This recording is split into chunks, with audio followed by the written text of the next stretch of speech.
लोक जनशक्ति पार्टी के सुप्रीमो सांसद चिराग पासवान सोमवार को बेगूसराय पहुंचे। इस दौरान उन्होंने कहा कि कैसे होगा इंडिया गठबंधन में सीट बंटवारा। कई ऐसे राज्य हैं जहां पर ये लोग एक दूसरे के आमने सामने हैं। ममता बनर्जी इन्हें 2 से ज़्यादा सीट देने के लिए तैयार नहीं है। आम आदमी पार्टी कहती है कि पंजाब में हम लोग सभी सीटों पर चुनाव लड़ेंगे। चिराग पासवान ने पत्रकारों से बात करते हुए कहा कि उनके गठबंधन में सीट को लेकर जो हालात बन रहा है, ऐसे में कांग्रेस को बहुत बड़ा दिल दिखाना होगा, जो इतिहास में नहीं हुआ। इससे पूर्व भी 2014 और 2019 में तमाम घटक दलों ने एक साथ आने का प्रयास किया।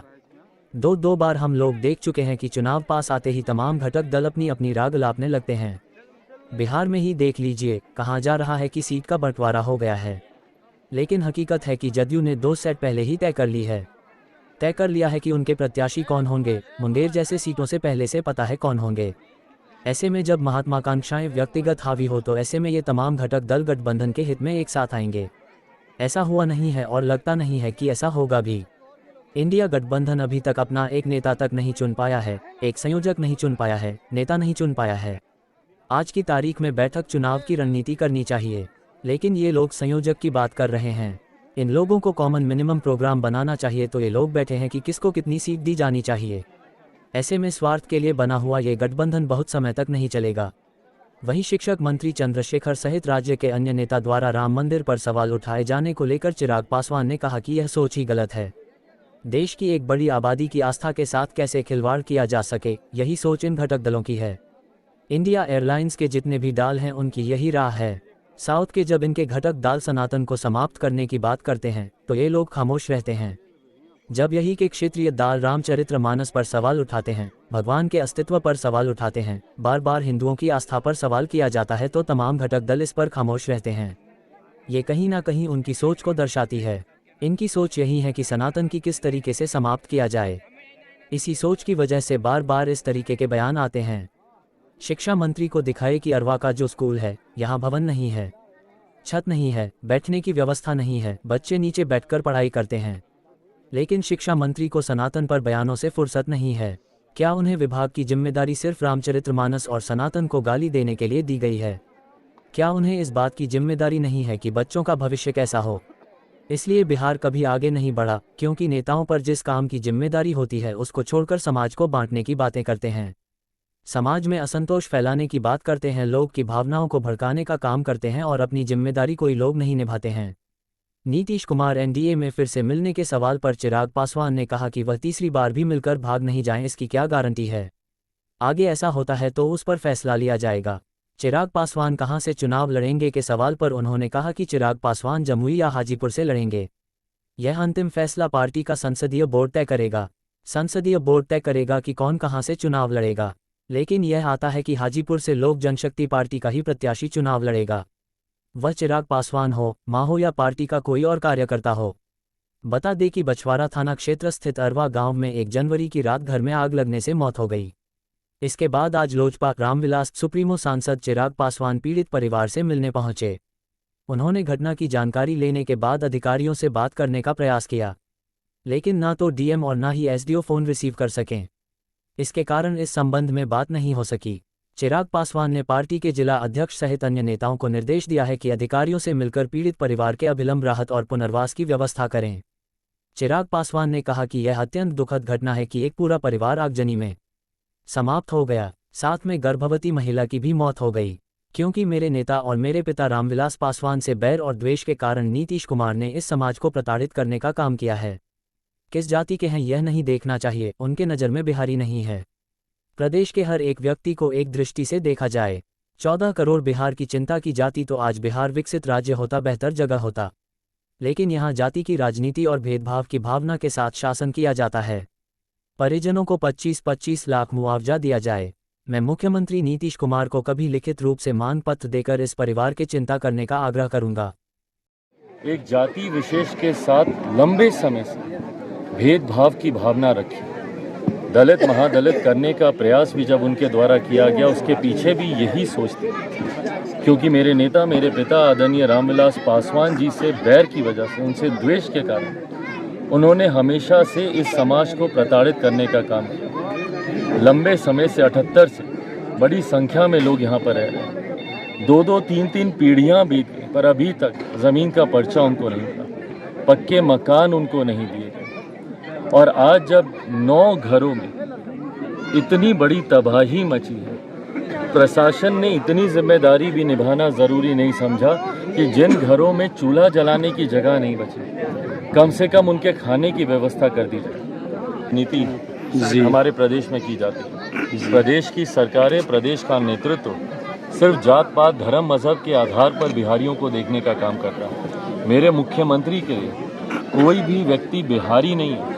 मेरे मुख्यमंत्री के लिए या तो वो हिंदू है या मुसलमान है या वो ब्राह्मण है या वो कुर्मी है या वो राजपूत है या वो भूमियार है या वो दलित है, महादलित है, पिछड़ा है, अति पिछड़ा है, अगड़ा है, पिछड़ा है, वो सब है, पर वो बिहारी नहीं है।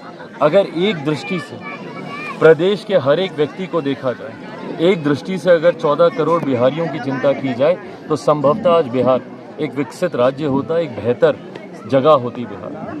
पर हकीकत यही है कि जात पात की राजनीति में जब भेदभाव की भावना के साथ शासन किया जाता है, तो उसमें इस तरीके के भेदभाव का दंश एक बड़े वर्ग को, एक बड़े समाज के हिस्से को भोगना पड़ता है। सर, बहुत बारे को लेकर क्या कहेंगे? कैसे होगा इन लोगों का सीट बंटवारा, बताइए ना। कितने ऐसे राज्य हैं जहां पर ये लोग एक दूसरे के आमने सामने। ममता बनर्जी जी इनको 2 से ज़्यादा सीटें देने को तैयार हैं। आम आदमी पार्टी कहती है कि पंजाब में हम लोग सारी सीटों पर चुनाव लड़ेंगे। तो ऐसे में या तो कांग्रेस को बहुत ही बड़ा दिल दिखाना होगा, जो इतिहास में हुआ नहीं। इसके पूर्व में भी 2014 में भी इसी तरीके से तमाम घटक दलों ने एक साथ आने का प्रयास किया, 19 में भी प्रयास किया।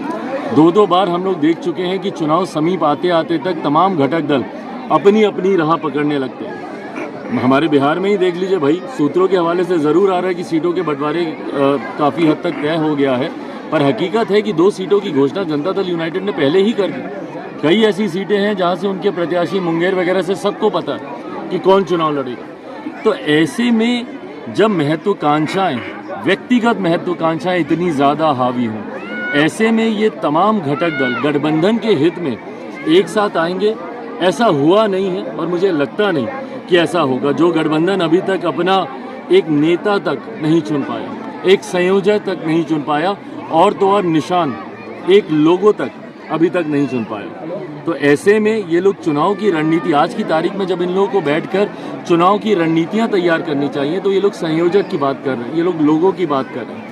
आज जब इन लोगों को बैठ के कॉमन मिनिमम प्रोग्राम बनाना चाहिए, तो ये लोग बैठे एक दूसरे को कितनी सीटें दी जाएंगी नहीं दी जाएंगी, वो चर्चा में ये लोग लगे।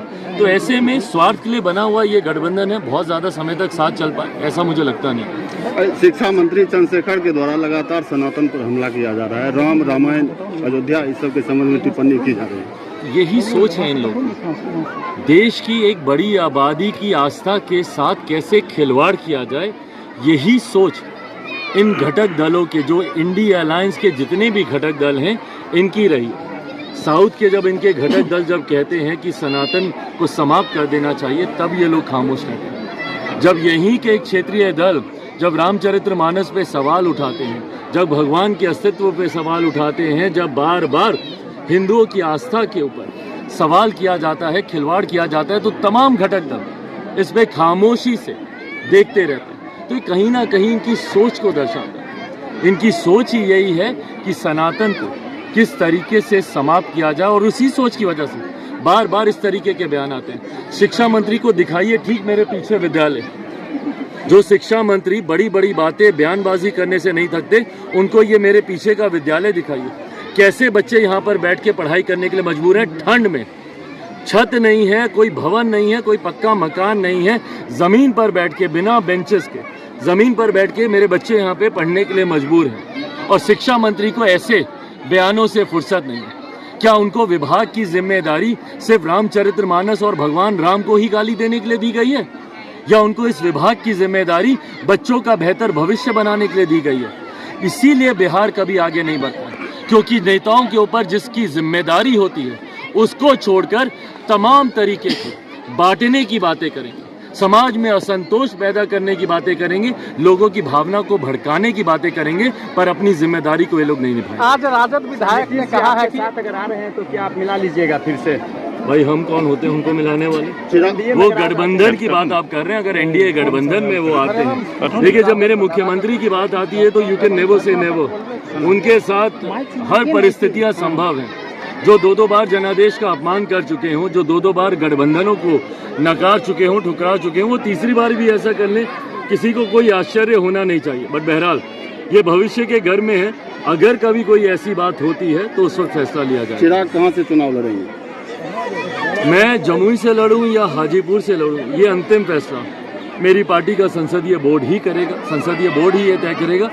पर अगर आपके प्रश्न में हाजीपुर भी छुपा हुआ है तो उसका मैं जवाब दे दूं कि हाजीपुर से लोक जनशक्ति पार्टी रामविलास का ही प्रत्याशी, का ही उम्मीदवार वहां से चुनाव लड़ेगा, वो चिराग पासवान हो, कोई भी हो, पर हाजीपुर से हम ही लोग चुनाव लड़ेंगे। माता जी भी हो सकते हैं क्या? हाँ, हम हो, हमारी माँ हो, पार्टी का कोई और कार्यकर्ता हो, कोई और नेता हो, कोई भी हो, पर हाजीपुर लोक जनशक्ति पार्टी रामविलास ही चुनाव लड़ेगा।